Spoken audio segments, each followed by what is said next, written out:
Vamos a recordar el texto que acabamos de leer, el texto de Isaías,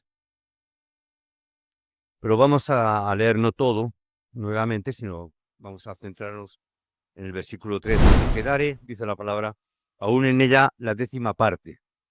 Esta volverá a ser destruida, pero como el roble y la encina que al ser cortados, aún queda el tronco, así será el tronco, la simiente santa. Amén. Ok. Isaías, el profeta Isaías, que ya su nombre es un nombre significativo, salva, Yahvé, salva. Esa es la traducción de la palabra del nombre de Isaías. Una época difícil en la cual le tocó profetizar a este siervo, a este hombre, Isaías, en el reino de Judá, en una época muy complicada, muy difícil, donde estaban en aquellos tiempos una gran expansión del imperio asirio, siglo VIII antes de Cristo. Una situación muy complicada, una situación muy difícil. Dios nos ha llamado, en primer lugar, a una batalla, a la batalla de la oración. Ese es el título del mensaje, la batalla de la oración en este siglo XXI. ¿Por qué la batalla de la oración? Pues es sencillo. Cuando hay un conflicto, cuando hay una guerra, el nombre de la guerra se pone el nombre del lugar al cual se quiere conquistar o lo que se quiere vencer o lo que está en juego. Por ejemplo, la guerra de Ucrania. ¿Qué está en juego? Ucrania, ¿verdad? La guerra del Golfo, la famosa guerra del Golfo que estaba en juego. El Golfo. Y cuando hacemos la batalla de la fe, ¿en qué hay en juego? La fe. Y hoy es la batalla de la oración. ¿Por qué? Porque lo que está en juego hoy en día es la oración. ¿Amén?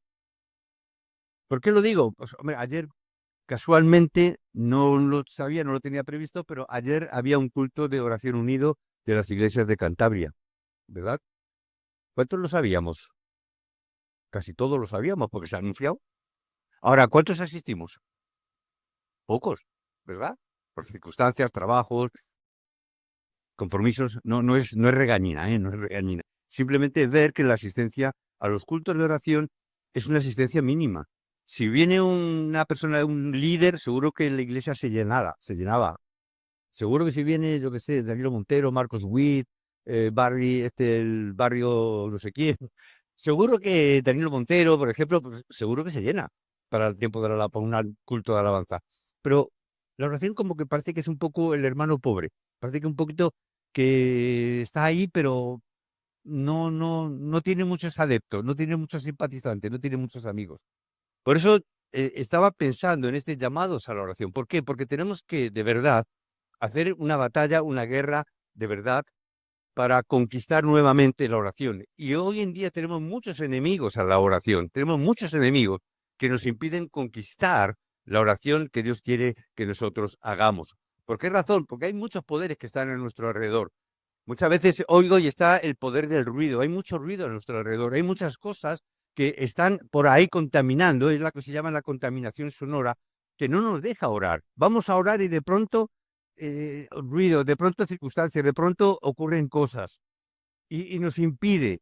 Muchas veces llegamos a la casa, no sé a cuántos os pasa esto, por lo menos a los españoles era hasta hace un tiempo, por lo menos, muy normal que tú llegabas a casa y lo primero que hacías al llegar a casa, ¿qué era? Enchufaba la televisión. Era algo, no sé si a vosotros os pasaba, pero era algo normal. Llegabas, ¿por qué? No quiero estar en silencio. Es algo como que el silencio parece que me molesta, parece que hay un sentimiento de soledad, parece que estoy solo en casa. Ahora, si pongo una televisión, aunque no la vea, pero estoy por la casa, estoy haciendo cosas y digo, oye, no estoy solo, parece que hay alguien conmigo, ¿no? Y tenemos ese miedo a estar solos, a que haya ese silencio. A veces tenemos miedo a enfrentar el propio vacío o la propia soledad. Pero, ¿qué es lo que nos dice la palabra? La palabra nos dice en Mateo 6, que nos dice, entra en tu cámara, cierra tu puerta y entra en oración delante del Padre. También tenemos el Salmo 18. ¿Qué nos dice el Salmo 18, versículo 15? Dice, un profundo silencio lo envolvía todo. Pero parece que a nosotros nos molesta el silencio. Parece que nos molesta. Parece que incluso tenemos que tener mucho ruido, mucha algarabía, mucho muchas cosas. Ayer en el culto de oración tuvimos un tiempo un tiempo de alabanza donde había mucho ruido, había incluso las luces esas que digo, está bien, ¿no? El tiempo de alabanza, bueno, pero parece como que necesitamos ese ruido, necesitamos cosas para estar bien, a gusto, y no entendemos lo que Dios quiere, que nosotros meditemos en la palabra, que nosotros estemos en silencio delante de Dios. Pero nosotros, ¿qué es lo que hacemos? Hablamos, hablamos, hablamos. Hermanos, hablamos mucho, en general. A unos más, a otros menos, pero hablamos mucho. ¿Y eso qué significa? Que si yo hablo mucho, no dejo hablar a Dios. Si yo hablo mucho, no dejo hablar a los demás. Y sobre todo, no dejo hablar a Dios. No dejamos hablar a Dios ni su palabra. Y a veces yo me pregunto por qué. Y yo creo que es porque nos da miedo escuchar la palabra. Nos da miedo por si acaso a lo mejor nos dice algo que nos incomoda. Mi esposa y yo, a finales del año pasado, después de estar con el brazo, mi esposa con el brazo, con la operación y con la rehabilitación y todo eso, hemos tenido un par de años desde que se operó y un poquito luego la rehabilitación y todo, un par de años donde hemos estado en un perfil un poquito más bajo a nivel de actividades y de cosas. Y nosotros decíamos, Señor, ya este año 2026 tiene que cambiar, tiene cosas nuevas, tiene que haber cambios. Y Dios está trayendo cambios a nuestra vida. Y oramos y mi esposa y yo decimos, ves, si ya lo decíamos, ¿por qué hemos orado por cambios? Dios está haciendo cosas. Dios nos está moviendo, ya tenemos que hacer ya tenemos que estar nuevamente saliendo a viajar fuera. Como sabéis, para mediados del mes de febrero, de este mes ya, viajamos para Miami y digo, cambios. Está habiendo cambios. Y a veces nos da miedo porque los cambios son crisis, tenemos que cambiar, ¿verdad, pastor? Lo digo, que tiene que cambiar de casa contra la reforma. Crisis. Es buena la crisis. ¿Por qué? Porque va a tener una casa, va a tener su casa, va a tener su lugar, su espacio. Es bueno. El resultado es bueno. Pero en el proceso hay crisis. Crisis de ansiedad, crisis cansado, el pastor cansado, preocupado. ¿Por qué? Porque un cambio es una crisis. Y no nos gustan los cambios. Por eso quizás no llegamos tanto a preguntar a Dios. Por eso quizás nos da miedo que Dios nos hable. Quizás por eso no llegamos a presentarnos delante de Dios, Señor, ¿qué es lo que desea? Por si acaso no sea que Dios nos conteste. No sea que Dios nos diga de verdad lo que desea y de alguna manera nos impele a querer hacer. Por cuando somos hijos de Dios, a querer hacer su plan, querer hacer su voluntad. Y a veces tenemos ese miedo. Y a veces hablamos por no escuchar a Dios. Y vamos a tener mucho tiempo de alabanza, porque la alabanza, quien habla somos nosotros. Y cantamos a Dios. Y ayer cantábamos una canción, Dios es fiel, Dios es fiel, Dios es fiel. Una canción que se repetía mucho, Dios es fiel. Y yo pensaba para mí, ¿y nosotros? ¿Y nosotros? ¿Y si Dios me pregunta? Sí, yo soy fiel, ya lo sé, no falta que me lo cantéis.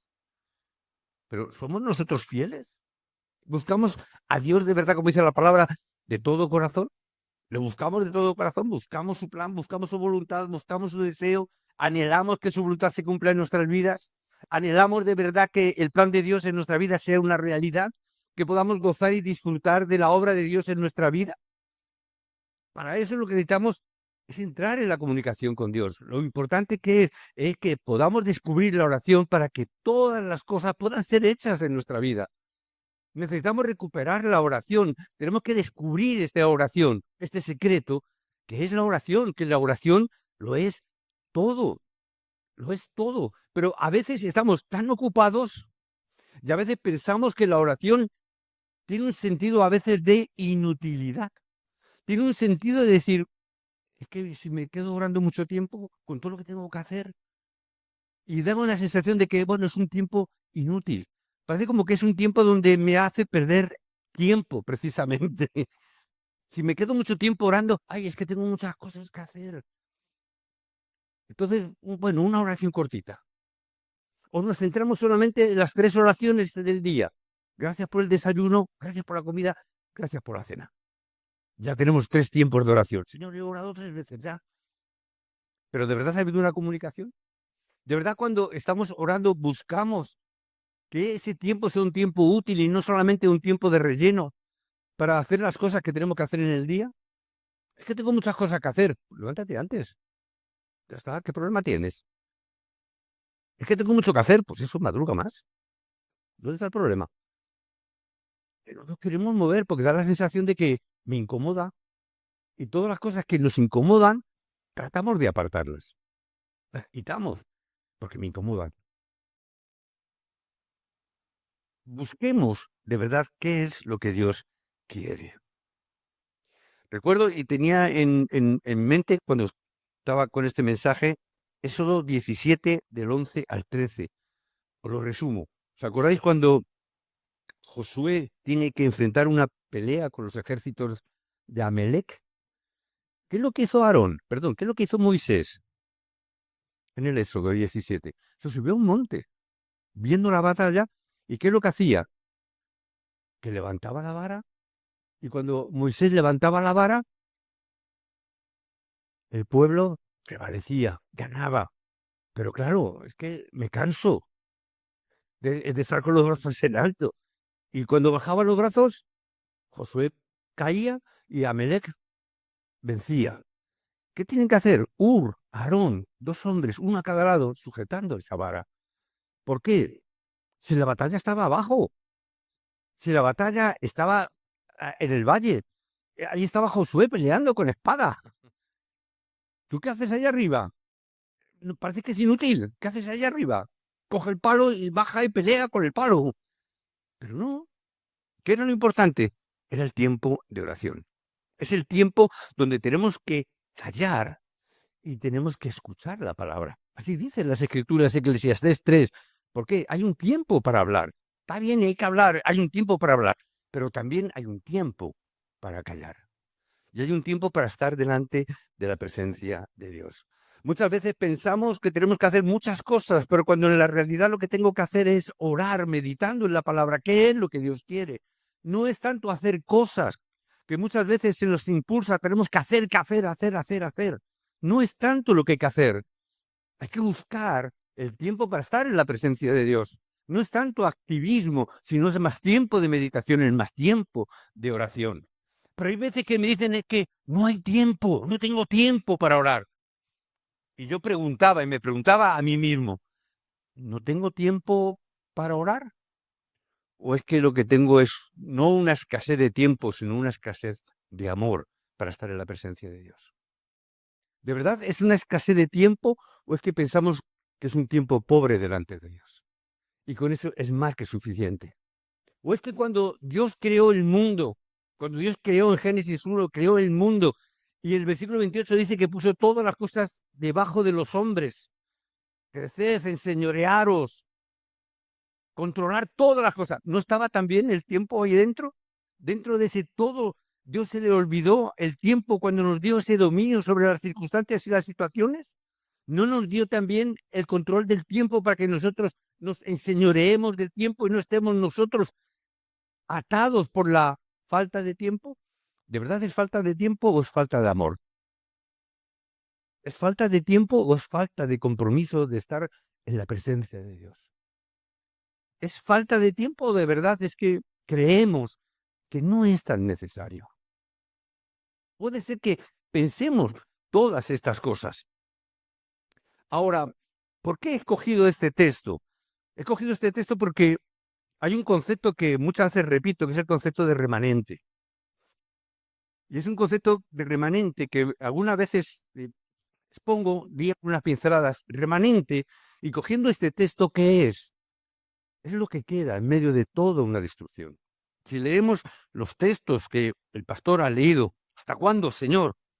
Respondió, hasta que las ciudades estén asoladas, hasta que esté todo sin morador, que no haya hombres en las casas y la tierra esté hecho un desierto. Es decir, lo que está presentando el profeta aquí es una situación que le está diciendo a Dios, ¿hasta cuándo va a ocurrir esto? Pues mira, va a ocurrir hasta que todo esto esté desolado, que no haya nada, que no haya vida, que lo único que quede sean los troncos, incluso los árboles van a ser cegados, no va a quedar nada en absoluto. Y yo cuando veo nuestra sociedad y vemos lo que está ocurriendo hoy en día en este mundo en el que vivimos, lo que estamos viendo es que está siendo asolado y no habrá nada a lo que aferrarse porque todo está siendo destruido, todo está siendo abocado a un fracaso. En esta sociedad en la que estamos, en este mundo en el que nos llevamos, esta cultura de la oscuridad que nos guía, que nos está controlando todo, Está destruyendo todos los parámetros que Dios planteó desde un principio, y todo lo que tiene algún tipo de valor lo están achacando y lo están quitando todo. Estamos llegando a puntos donde en países ya se está prohibiendo hablar del Evangelio. Se están prohibiendo manifestaciones hablando de Cristo porque pueden incomodar a los musulmanes. El problema no son los musulmanes. No caigamos en ese tópico, en ese error. El problema es que nuestra sociedad hoy en día está gobernada por quien gobierna, que es el príncipe de este mundo. ¿Y cómo nosotros vamos a pelear? Y salen los partidos políticos, no, vamos a hacerlo nosotros. Nunca lo han hecho, no lo van a hacer ahora tampoco. ¿En manos de quién Dios puso esa respuesta? En manos de nosotros, en manos de su pueblo, en manos de aquellos que de verdad conocen lo que es realmente el Evangelio. Y en medio de toda la destrucción, lo que nos está diciendo es que va a quedar un remanente, va a quedar de donde está todo destruido, donde está todo muerto, donde está todo que no vale nada, que está asolado. Dios va a levantar un remanente. Hermanos, ¿quiénes son los remanentes? Los remanentes sois vosotros. Todos y cada uno de vosotros sois los remanentes. Sois los que Dios ha permitido que quedéis en este momento. Hermanos, ¿cuántos vienen a las iglesias y se marchan? ¿Cuántos pasan y al final, por una cosa o por otra, desaparecen? ¿Cuántos renuncian y lo dejan todo? ¿Cuántos? Muchos. Pero ¿quién es el remanente? El que permanece. En medio de la muerte, en medio de la destrucción, en medio de la asolación, en medio de toda la adversidad, en medio de una cultura que está en contra del Evangelio, que está en contra de la Iglesia. Aquí estamos permaneciendo. Y somos nosotros los que Dios ha permitido que permanezcamos, porque vosotros sois ese remanente que de lo que está muerto, que es un tronco cortado, de ahí es donde el Dios nos va a sacar. Pensad que en cada época donde el pueblo de Dios estuvo en destrucción, estuvo en precario, estuvo en esclavitud, estuvo en cautiverio, Dios siempre levanta un remanente. Coger las escrituras, leer las escrituras, las grandes épocas de asolación que tuvo el pueblo de Dios. Y mirad cómo siempre Dios saca un remanente. En Babilonia, ¿quién sacó? A un jovencito llamado Daniel. No era ni siquiera un hombre, era un jovencito. Por eso identificamos los remanentes con los jóvenes. ¿Por qué? Porque era un joven. En medio de ese cautiverio, Daniel dijo, no, no, yo no me voy a someter. Y sus amigos dijeron, nosotros tampoco, vamos detrás. No nos vamos a someter en este imperio que era el imperio babilónico. No me importa, 3 reyes pasaron por ese lugar. 3 reyes durante esa época donde Daniel y sus amigos estuvieron, nunca retrocedieron. ¿Cuántos eran? 4, 3 y Daniel 4. 4. 4 hombres que decidieron permanecer. ¿Quiénes son? Los que permanecieron, los que aguantaron ahí en medio de la destrucción, se mantuvieron firmes. No oréis, tenéis que poneros y postraros delante del rey, porque él es el Dios verdadero y él es el único Dios al que hay que orar. ¿Y Daniel qué hizo? ¿Hizo caso? No, se puso a orar, incluso abrió la ventana para que todo el mundo le viera. ¿Cuántos eran? Nada, tenía todo en contra. Estaba toda la destrucción, toda la sociedad, todo el imperio, los reyes en contra. Pero ellos permanecieron. ¿Amén? En otra época los asirios se levantaron imperios cuando los filisteos, mejor dicho, y Dios tiene que levantar ¿a quién? A un niño. Samuel. ¿Se acordáis de Samuel? La historia de Ana, de su mamá, con todo lo que pasó. ¿Qué es lo que hizo? Tuvo que mandar a un niño al templo a estar durmiendo al lado del arca, porque el sacerdocio en aquella época, en aquel entonces, estaba corrompido y los hijos de los sacerdotes hacían lo indebido. No había nada, estaba todo deshecho, incluso el sacerdocio estaba corrompido. Dios tiene que llamar ¿a quién? Samuel, un niño. ¿Por qué muchas veces nos referimos a los niños como remanentes? Porque son los que permanecen. Porque ni el sacerdocio permaneció en aquel entonces porque todo estaba corrompido, todo estaba asolado. Y Dios tiene que levantar algo puro e inocente como es un niño. Y Dios tiene que escogerlo. No importa, Samuel, tú ahora eres un niño, pero estás sentado, estás durmiendo cerca de la presencia de Dios junto con el arca. ¿Qué es lo que necesitamos hoy en día?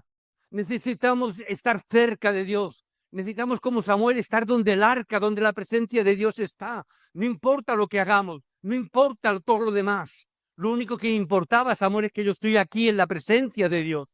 Por eso cuando le va a preguntar al sacerdote que me estás llamando, y ya por tercera, cuarta vez le tiene que decir, cuando vuelvas a escuchar esa voz, contesta, heme aquí, háblame porque tu siervo, ¿qué hace? Escucha. ¿Cuánto tiempo necesitamos nosotros para estar escuchando la voz de Dios? ¿Cuánto tiempo invertimos en escuchar a Dios? No decirle a Dios lo que a ti te interesa. No es decirle a Dios lo que tú quieres. No es lo que tú necesitas. No es lo que tú deseas. Es lo que Dios necesita, lo que Dios desea, lo que Dios quiere de ti. Pero no le dejamos hablar a Dios. Ponemos la alabanza en voz alta. Venga, en la casa, cuando estamos haciendo sobre todo las mamás, las madres, ponen la alabanza alta mientras que fregamos los cacharros, mientras que barremos, mientras... Yo escucho alabanza. Está bien, no digo que no, pero es como si necesitáramos escuchar algo. Estamos con esa contaminación sonora. No, ora a Dios en silencio, no hace falta otra cosa. Busca a Dios en ese momento de intimidad. Los caballeros hombres que vamos, aquí no mucho, pero yo recuerdo en Madrid lo decíamos porque en Madrid salir a coger el coche era entrar en un atasco continuo, en un embotellamiento, y pasábamos tiempo en los embotellamientos. Tengo que ir a Madrid, madre mía, cuando tenía que ir a Madrid, porque eran 20 kilómetros nada más, como de aquí a mi casa. Aquí tardamos 15 minutos. En Madrid podíamos tardar hora, hora y media. ¿Y en ese tiempo qué hacemos? ¿Nos tocamos la nariz? ¿Nos tocamos la cabeza? ¿Qué hacemos? Nos ponemos a discutir, nos ponemos a despotricar, nos ponemos a insultar al de al lado, que si se me ha metido, que si se me ha colado, que si este, que si el otro. Nos cambiamos de carril una y otra vez. Estamos pendientes de a ver si me puedo colar, a ver que nadie se me cuele. Uy, ese que viene por aquí, voy a ponerme para que no se me adelante. Estamos invirtiendo el tiempo en ese tipo de cosas. Pero no se nos ocurre coger ese tiempo y decir, tengo media hora en el coche. Señor, voy a estar delante de tu presencia. ¿Cuántos hermanos me decían hace años? Luego ya claro, no me decían nada por lo que le contestaba, pero me decían, yo es que cuando me meto en el coche me transformo. Para mal. Y algunas veces me decía, es que yo voy aquí y cuando se me colan les pongo y les digo. No puedo repetir eso aquí en el púlpito. Palabras sueces, insultos, palabrotas. Y digo, pero ¿cómo es posible si eres un hermano calladito, prudente, que nunca haces nada? Pero era montarse en el coche y se transformaba. ¿Por qué? Te domina. Ora a Dios. Aprovecha ese tiempo. Si estás orando a Dios, no te va a preocupar lo demás. No te va a molestar lo demás. No hagas nada de eso. Hermano, necesitamos ganar la batalla de la oración. Porque es lo único que necesitamos. Todo lo demás no va a funcionar. Da igual lo que te digan, da igual lo que hagas. No te va a funcionar. Es tontería gritar. Es tontería decir. ¿Por qué? No va a cambiar nada. Una de las cosas que me caracterizó en el ministerio, mi esposa lo sabe, creo que la única o de las pocas que lo saben, nunca discutí en una reunión de ancianos. Nunca discutí en una reunión de diáconos, con los diáconos ni con los ancianos, nunca. Una época que tuve un copastor, nunca discutí con el copastor. Mi esposa está aquí, es testigo porque estaba también en la reunión. Nunca. ¿Por qué? Digo, ¿para qué? ¿Para qué? ¿Qué voy a ganar? ¿Qué voy a conseguir? ¿Enfadarme? ¿Se enfaden conmigo? No. Simplemente ora. Ora. En vez de emplear tanto tiempo, voy a ver esto para ver cómo lo hago, para ver cómo le digo, para ver cómo le convenzo, para ver cómo le contradigo, porque si me van a decir, yo le voy a decir esto, por si me habla de esto de asunto, yo le voy a hablar de esto, la respuesta va a ser esta. Y hacemos tantas cosas menos orar. Por eso decía, tenemos tanto activismo, queremos hacer tantas cosas y oramos tan poco. Conocía a un pastor y conozco a un pastor que decía, cuanto más cosas tengo que hacer, un pastor muy ocupado, por cierto, con muchas responsabilidades, un pastor que podía predicar a la semana como 10, 15 veces a la semana podía predicar, en diferentes lugares del país. Yo me decía, cuanto más tengo que hacer, cuanto más cosas tengo que hacer, cuanto más mensajes tengo que preparar, cuanto más estudios tengo que realizar, más oro. Más estoy orando. Y era un pastor que evidentemente, con esto que os digo, dormía 3 horas al día, aproximadamente. Y él decía, no tengo sueño. Me decía, no tengo sueño. 3 horas al día. Tengo mucho que hacer, entonces tengo mucho que orar. Y él cambiaba el activismo por la oración. Si no oro, ¿cómo lo voy a hacer? Si no oro, ¿cómo voy a predicar? Si no oro, ¿cómo voy a atender a mis hijos? Si no oro, ¿cómo me va a ir bien el trabajo? Si no oro, ¿cómo me voy a llevar bien con la familia? Si no oro, estudiantes, ¿cómo voy a ir bien con los estudios? ¿No? Estudiante, ¿no? Todavía eres estudiante. ¿Cómo voy a ir bien con los estudios? Me voy a esforzar mucho y siempre va a haber gente que se va a esforzar mucho más que tú y va a haber gente mucho más inteligente que tú. Siempre. Como hay pastores mejores que yo, hay pastores más guapos, hay pastores más buenos, más... Siempre hay alguien mejor que tú. Donde no me ganan es en la oración. Amén. Por eso tenemos que, como remanentes que Dios nos ha levantado en esta época de oscuridad, tenemos que levantarnos como esos remanentes que conocen correctamente el Evangelio. Hermano, tenemos que conocer el Evangelio. Hemos escuchado mucho la palabra, pero necesitamos mucho Evangelio. Si realmente conocemos el Evangelio, hermanos, el Evangelio te va a hacer orar. Si no oramos más es porque no tenemos un claro convencimiento de lo que es el Evangelio. Para poder conducir necesito aprender. Si quiero coger un coche, necesito aprender. ¿Qué necesito? Irme a una autoescuela. No puedes coger un coche si no te enseñan a conducir. ¿Amén? ¿Cómo vas a hacer la obra si no estamos aprendiendo? Tenemos Evangelio. Si tenemos Evangelio, oraremos bien. Pero si no tenemos Evangelio, ¿qué vamos a orar? Oraremos lo que el diablo quiere. ¿Qué es lo que el diablo quiere? Ora por tu tía. Ora por Paquita, la vecina de no sé qué, porque está malita, pobrecita, le duele el uñero del pie izquierdo. ¿Qué va a orar o qué vamos a orar? Lo que el diablo quiere. Que no estemos centrados en el Evangelio, que no estemos centrados en la palabra, que no estemos centrados en el evangelismo, que no estemos centrados en una palabra, en resumen, en la voluntad y en la obra que Dios desea para nosotros. Que estemos centrados en otras cosas, que estemos centrados en nuestros problemas. ¿Sí o no? ¿Cuántos de nosotros, hermano, y esto me consta, hemos estado preocupados por los documentos, por los papeles famosos? Ese ítem. Los papeles, que no tengo los papeles. ¿Sí o no? Hemos estado a veces preocupados por eso. Ha habido momentos que, ay, que no tengo papeles. Y ahora llega el gobierno y dice, papeles para todos, hombre. ¿No? ¿Dónde está la preocupación ahora? Ahora llega el presidente del gobierno y dice, venga, ahora, todos, papeles para todos. ¿Dónde estaba la preocupación? Y en cambio, ¿dónde estaba nuestra preocupación? Ay, los papeles, moríamos por los papeles. Y llega un momento y Dios utiliza a un presidente de gobierno que a lo mejor lo que menos le importa sois vosotros, pero Dios utiliza, ¿para qué? ¿Dónde está vuestra preocupación? Está en la mano de Dios. ¿Sí o no? Decidme amén, por lo menos los que no teníais papeles que vais, ¿eh? Enhorabuena por aquellos que vais a acceder a los papeles que no tuvierais. ¿Sí o no? O conocéis a gente que no tiene papeles todavía, ¿verdad? Bueno, pues enhorabuena. ¿Por qué nos preocupamos tantas cosas?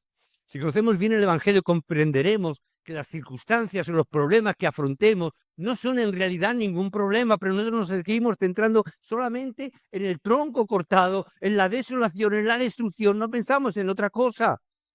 Pero tú mira esos remanentes, otro ejemplo de remanente, José, siendo un jovencito, Dios le llama, le da sueños.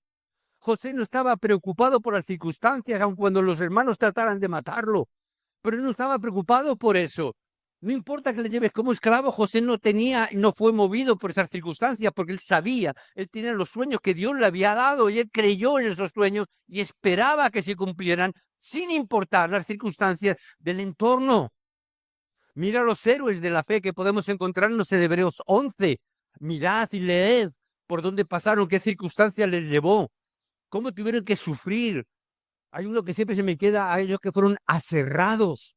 ¿Te imaginas morir de esa manera tan terrible? Poner entre dos troncos, poner a una persona entre medias y con una sierra aserrarle. ¿Te imaginas lo terrible que tiene que ser eso? Esos hombres pasaron por esas circunstancias y muchas otras. Mirad los evangelistas, aquellos que Dios utilizó, que se encuentran en Romanos 16. Ahí tienes un listado de hombres y mujeres que lo dieron todo por causa del evangelio para poder apoyar el movimiento de evangelismo y poder apoyar al evangelista de ese siglo, como fue el apóstol Pablo. Lo dieron todo. Pero que eran personas que conocían bien el evangelio. Sí, podemos mirar a nuestro alrededor, como dice Isaías. Sí, está todo desolado, está todo destruido. Pero también dice en ese capítulo que ha leído el pastor, en el capítulo 6, dice: Señor, envíame a mí, heme aquí, envíame a mí. Aún en medio de todo el desastre y de toda la destrucción, en medio de una sociedad en la que vivimos, Señor, envíame a mí. No envía al de al lado. Señor, aquí, envía a mi vecino que está aquí, mira, envía a mi hermanita que está aquí ahora. Envíala a ella mejor que a mí. Envía a mi hermanito porque a mí me viene mal. No, envíame a mí.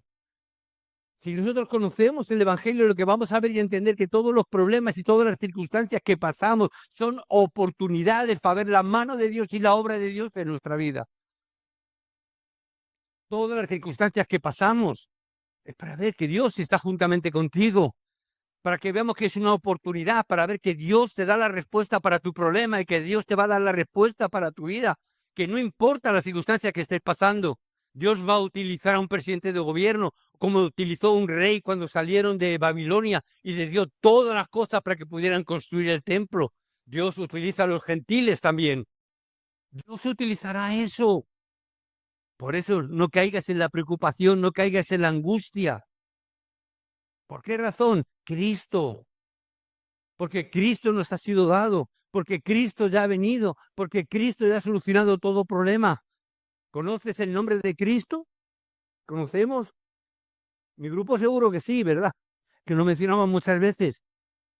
Hermano, tenemos que conocer la palabra Cristo, la más importante de la Biblia. Es la más importante de las Escrituras. Cristo significa que nos salvó. Cristo significa que quebró la autoridad del pecado, de Satanás y del infierno. Por eso es el verdadero sacerdote, es el verdadero profeta, es el verdadero rey. Pero muchas veces decimos que es el verdadero sacerdote y nos quedamos ahí solo. ¿Solo es el verdadero sacerdote? ¿Por qué es importante entender esta palabra? Porque nos hemos quedado solamente con una parte del Evangelio. Nos hemos quedado solamente con una parte de la importancia, de la relevancia del nombre de Cristo. Y decimos que Él es nuestro sacerdote. ¿Por qué razón? Porque es el que murió en la cruz. ¿Sí o no? Es el núcleo central de nuestro evangelio, es el núcleo central de nuestra fe, que Cristo vino a morir por nosotros, que Cristo vino a derramar su sangre por nosotros, pero que Cristo resucitó para que nosotros también tengamos vida juntamente con Él. Amén. Y este es el lugar central de las Escrituras, ¿sí o no? Cristo es el verdadero sacerdote. Cristo es quien sacrificó el cordero que fue a sí mismo y se autosacrificó entregándose. Y lo levantamos. Y lo decimos, y lo proclamamos en nuestros cultos, y siempre aparece esta palabra, la expiación de Cristo. Pero cuando decimos que es el verdadero profeta, ya no lo decimos tanto. Pero Él también es el camino, ¿verdad? Pero eso ya lo decimos menos, o ya lo aplicamos menos. En este evangelio de hoy en día hemos llegado a reducir el nombre de Cristo a solo sacerdote. Sí, es verdad que leemos Juan 14:6. Yo soy el camino, la verdad y la vida. Nos hemos quedado con la vida, que es lo que nos da el sacerdote, ¿verdad? Pero ¿y el camino? ¿Por qué camino vamos? Somos salvos, porque Cristo murió y derramó su sangre por ti y por mí, por cada uno de nosotros, ¿sí o no? ¿Verdad? Ahora, ¿por qué camino vamos? ¿Vamos por el camino de Cristo? ¿Vamos por el camino que Cristo quiere? ¿Estamos de verdad siguiendo la guía y la dirección del Espíritu Santo para andar por ese camino o andamos por el camino que más me conviene? ¿O vamos caminando por los atajos que pensamos que son mejores? Estamos andando por ese camino que dice en Efesios 2:6, creo que es, que Él preparó de antemano un camino de buenas obras que Dios ha preparado para que nosotros andemos por Él. Estamos andando por ese camino. Él es de verdad mi verdadero profeta. Es Él el quien de verdad me está indicando el camino. Es Él quien me está dando la dirección. Solamente nos quedamos con el sacerdote. Que ha muerto por mí, soy salvo. Gloria a Dios. ¿Pero es tu profeta? ¿Nos está indicando el camino? ¿Estamos aceptando a Cristo como el profeta de nuestra vida que nos da la dirección? ¿Somos de verdad esos remanentes que estamos escuchando la voz de Dios y aun en medio de toda la adversidad, de verdad estamos siguiendo el camino? Pues nos estamos apartando un poquito. Dice, bueno, pero pastor, es muy poquito. Es 1 centímetro nada más. Sí, es 1 centímetro hoy. Pero si tuviese una pizarra lo veríamos mejor. Pero si tú vas en línea recta, pero llega a un punto donde te separas 1 centímetro, en la base es 1 centímetro, pero a la medida que va creciendo, se transforma en 5, 10, 20, 1 metro, y al final terminas en otro sitio totalmente distinto. Pero ha sido solo 1 centímetro al principio. ¿Es Él de verdad el verdadero camino? ¿O es el verdadero rey? ¿De verdad? ¿Cristo es tu rey? Porque decimos, Él es el verdadero rey. Primero de Juan 3:8, ¿qué dice? Porque el Hijo de Dios ha venido a destruir, a deshacer las obras del diablo. Aquel que tiene poder para destruir la obra de la esclavitud, aquel que tiene el poder para deshacer la obra de la oscuridad, aquel que tiene el poder. ¿Y nosotros qué hacemos? ¿Qué poder tenemos nosotros? ¿Estamos debajo de ese rey? ¿Estamos debajo y dentro de ese reino? ¿Estamos de verdad acoplados a que el poder de Cristo esté en nosotros operando? Porque si el poder de Cristo operando en mi vida, ¿por qué me preocupo entonces? ¿Por qué la angustia y por qué me preocupan las circunstancias? ¿Por qué me preocupaban tanto el tema de los papeles cuando ahora te los acaban de regalar? ¿Por qué nos preocupan tanto las circunstancias? La salud, ¿por qué me preocupa tanto? Si Él es el rey, Él es el que tiene el poder. Cuando está hablando del rey, está hablando de poderío. Está hablando del que tiene toda autoridad. El que tiene toda la autoridad es el que te ha llamado a ti y a mí. Es aquel que dijo, yo tengo el poder del cielo y de la tierra y por lo tanto id. ¿Cómo? Como remanentes. No importa porque sé que os mando como ovejas en medio de lobos. ¿Es que el Señor no lo sabía? Claro que lo sabe, pero ya nos ha dado la herramienta, nos ha dado el nombre de Cristo, pero no solamente para ser salvo, sino para ser tu profeta que te enseñe el camino, para ser tu rey que tiene todo poder y no tengas que preocuparte ni angustiarte. Tienes que aceptar a Cristo de todo tu corazón, pero a todo Cristo, no solamente el aspecto que a ti te gusta. Por eso necesito la oración. Señor, dame la guía porque quiero andar en tu camino. Señor, dame la guía porque es tu poder, no el mío. Es el poder que Jesús mismo prometió. Cuando venga sobre vosotros el poder del Espíritu Santo, entonces seréis mis testigos. ¿Testigos de qué? Del verdadero profeta, sacerdote y rey. Vas a ser testigo de que la palabra de Dios se va a cumplir en tu vida si sigues en el camino del profeta, que vas a poder cumplirle y vas a ver cómo se responde y cómo Dios responde a tus oraciones, porque yo soy el verdadero rey que tiene todo poder sobre este mundo y sobre esta sociedad. Por eso necesito orar, por eso necesito estar delante del verdadero rey. Señor, mire a sus adversarios, cómo proliferan sus palabras contra nosotros, decían los discípulos con Pedro a la cabeza, cuando fue azotado y castigado porque había dado sanidad a un paralítico en la puerta de la hermosa, en la puerta del templo. Y le soltaron y le dijeron, no vuelvas a hacer esto. Y si lo haces, no lo hagas en el nombre de Jesucristo. No lo hagas en el nombre de Jesús de Nazaret. ¿Y qué dijeron? Porque si lo haces, vas a ser azotado. Si lo hacéis, vais a ir a la cárcel. Si lo hacéis, podéis morir. ¿Qué dijeron los discípulos? Ay, es verdad, Señor, mira, vamos a callarnos porque nos van a pegar, nos van a matar, nos van a... ¿Qué dijeron? Señor, mira sus amenazas. Un poco dijeron, Señor, que caiga un fuego sobre ellos que los consuma. Un poco dijeron eso. Señor, mira cómo se levantan en contra de ti. Señor, lanza un fuego abrasador. Destrúyelos. ¿Podría haber hecho Dios eso? Podría haber hecho. Pero no es ese el plan de Dios. Los discípulos lo entendieron. ¿Y qué dijeron? Mira, Señor, sus amenazas. Mira cómo se han levantado en contra de ti. No en contra de ellos, en contra de ti, en contra del conocimiento de Cristo. Señor, pero permite que nosotros sigamos proclamando tu palabra con denuedo. Por medio de todas las circunstancias, por medio de todas las adversidades, por mucho que nos amenacen, por mucho que digan que quieren cerrar las iglesias, por mucho que digan que el evangelio va a ser perseguido, por mucho que digan y quieran decir, Señor, mira sus amenazas. Permite que mientras nosotros, tus hijos, podamos seguir proclamando este evangelio de Cristo, pero el Cristo completo, El Cristo que es profeta, sacerdote, rey, no solamente el que murió en la cruz nada más, que gloria a Dios por ello, pero queremos completo, porque queremos vivir y estar viviendo en este lugar, en este momento, que Cristo está contigo, es la mayor bendición que puedes decir o tener en el día de hoy. Soy un remanente, que Dios está conmigo en medio de todo el caos, en medio de todas las circunstancias. Por eso el problema no es ningún problema. Si conocemos el Evangelio, no habrá problemas. Todos son circunstancias, todos son situaciones para que la mano de Dios obre sobre tu vida. Cada problema, cada adversidad, para ver la gloria de Dios. ¿Cómo vamos a ver la gloria de Dios si no tenemos adversidades?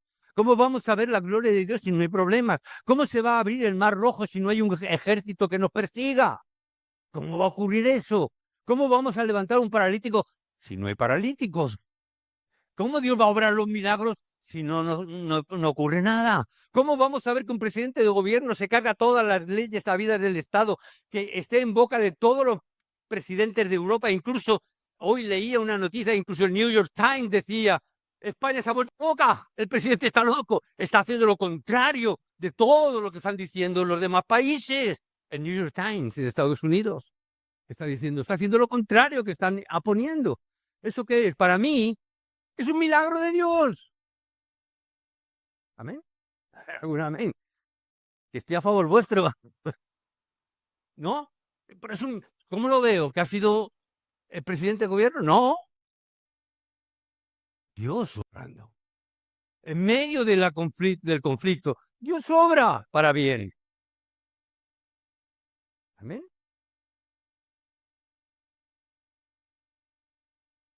Tenemos que entender correctamente el Evangelio si queremos conquistar el mundo a través de la oración.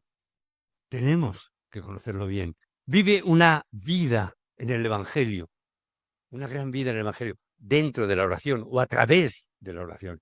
No vas a poderla vivir si no es con la oración, si no es con el poder de Dios. Ten este título de oración en tu vida. Quiero conocer bien el Evangelio. Quiero conocer el Evangelio completo. Quiero que este Evangelio cambie mi vida, que este Evangelio cambie mis circunstancias, que todo problema sea una base, que todas mis heridas de la infancia que hemos tenido, todas las heridas que hemos pasado en nuestra vida, todo lo que hemos vivido hasta el día de hoy, es una plataforma. Jóvenes que, ay, es que mi padre y mi madre no me entienden. Bienvenido al club. Nos ha pasado todas las generaciones. Es parte del proceso. Es parte y plataforma para que Dios obre. Escuché una frase, la apunté el otro día, que me gustó mucho. Dice: las personas están muy ansiosas por mejorar sus circunstancias. Me recordaba por el hecho de que, por lo que decía de los papeles que ahora el presidente ha dado, hemos estado viviendo tanto para que cambien esas circunstancias, pero no estamos tan ansiosos de mejorarnos a nosotros mismos. Mejoren las circunstancias, ¿vale? ¿Y tú? ¿Y cada uno de nosotros? Señor, mejórame a mí. Porque si me mejoras a mí, las circunstancias mejorarán. Pero no, Señor, cambia mis circunstancias. Ahora van a cambiar las circunstancias para muchos hermanos, ¿verdad? Aquí y fuera de aquí. En el culto de oración, igual, el 99% eran hispanos y daban gracias a Dios también por esto en el culto de oración. Es decir, van a cambiar las circunstancias de muchos, cientos, miles de creyentes posiblemente, ¿verdad? Pero si no cambiamos nosotros, seguiremos atados. Mis circunstancias cambiarán, pero si yo no cambio, seguiré atado nuevamente. En todas las circunstancias puedo dar gracias, porque conociendo el Evangelio podemos orar, y conociendo el Evangelio y orando, todo puede cambiar y todo va a cambiar. Si conocemos el poder de la oración y conociendo el Evangelio, tu vida puede ser una vida grandiosa. Amén. Sois pueblo escogido por Dios. Vosotros sois literalmente los protagonistas de la evangelización del siglo XXI en España. Vosotros sois protagonistas. Vosotros sois los importantes. Vosotros sois los que Dios ha escogido como remanentes, los que permanecéis. Vosotros sois. Hermano, no es el que está a tu lado, sois. Yo sé que alguno no se lo cree. Ora que Dios te lo revele. Ora y que Dios te lo revele. Vosotros sois los protagonistas. No penséis que Santander va a cambiar porque venga no sé, un alcalde o alcaldesa nuevo o nueva, diferente, distinta, de otro corte político quizás, o el presidente de la comunidad cántabra. Es igual. Quien venga. Son hombres como tú y como yo, pero que no tienen a Cristo, que no entienden el problema espiritual, que no tienen ni conocen el poder de la oración. Son todos, y estaréis conmigo, todos quieren cambiar el mundo, ¿verdad? Todos quieren cambiar el mundo, ¿sí o no? Pero nadie quiere cambiarse a sí mismo. Queremos cambiar el mundo con el Evangelio, ¿verdad? Amén. Queremos cambiar el mundo con el Evangelio, pero no estamos dispuestos a cambiarnos a nosotros mismos. Esto decía León Tolstoy, escritor ruso del siglo pasado. Todos quieren cambiar el mundo, pero nadie quiere cambiarse a sí mismo. Queremos cambiar todo, menos a mí, menos a nosotros. Hermano, que Dios os bendiga. No quiero alargarme más porque creo que la hora se me echa encima. Y no quiero cansaros, quiero dejaros con este pensamiento. Tenemos que orar. El poder para cambiar es la oración. Y intuía hacía un tiempo, me vino a la mente, hace tiempo que perdimos el culto de oración. No sé si nos hemos dado cuenta de eso. Yo recuerdo en aquella época, donde todos los domingos había 2, 3, 4 personas nuevas que venían a visitarnos, ¿sí? Y luego, que quizás cosa mía, esto no es cosa mía. Y yo dije, de un tiempo a esta parte, no es tanto. Y vi, ¿qué ha pasado? Y yo analicé, ¿qué ha pasado? Y dije, ay, es verdad, no tenemos el culto de oración de los sábados por la mañana. Puede ser, no lo sé, no lo digo que sea eso, no lo digo. Pero simplemente noté un cambio, digo, y ese cambio, vi eso, digo, ¿será? Voy a hablar sobre la oración. Porque si de verdad queremos cambiar el mundo, queremos cambiar el mundo con el Evangelio, empecemos a cambiar nosotros. Amén. Y que de verdad que tengamos clara nuestra identidad. Hermanos, tened clara vuestra identidad. Sois hijos de Dios, sois los remanentes que Dios conserva y ha conservado en esta época. Vosotros sois los que Dios ha elegido para que cambie nuestra sociedad, que cambie nuestro entorno. Os ha elegido a vosotros. Queremos que cambien los institutos. Cambiar. Va por ti también. Va por todos los estudiantes. Cambiar. El trabajo. Quiero cambiar el ambiente. ¿Qué tengo que hacer? Cambia tú a través de la oración. Amén. Padre, oramos. Oramos en el nombre de Jesucristo. Padre, queremos estar delante de ti, Padre, por cuanto queremos simplemente escuchar tu voz.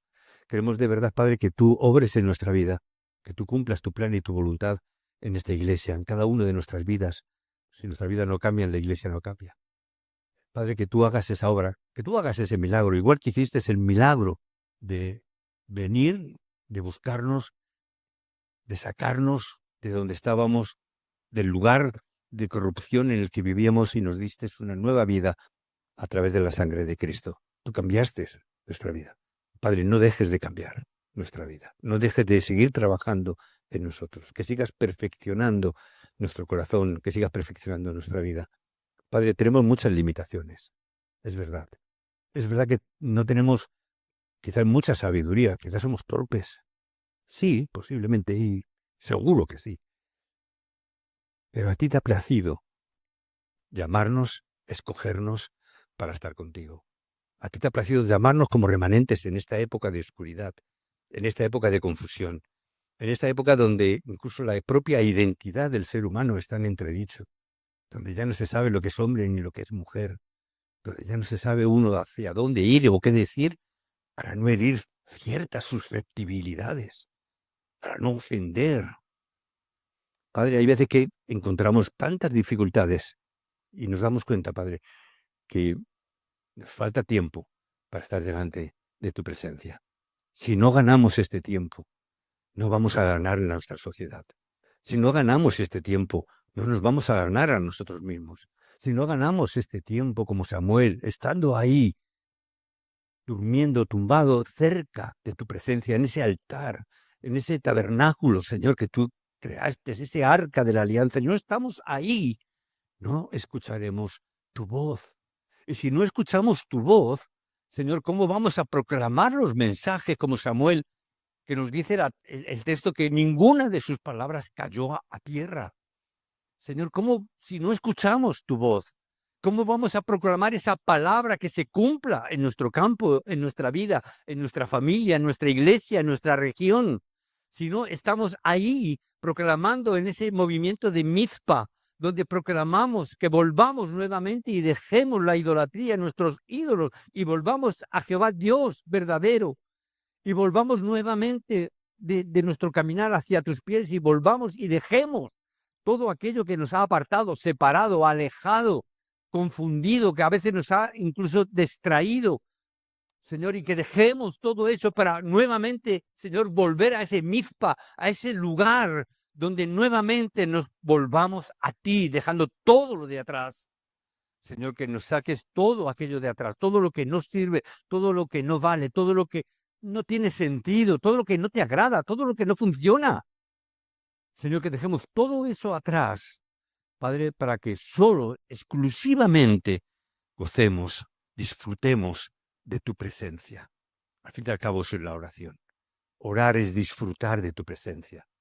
Al fin y al cabo, orar es dejar que tú me hables, que tú me indiques. Señor, queremos escuchar tu voz.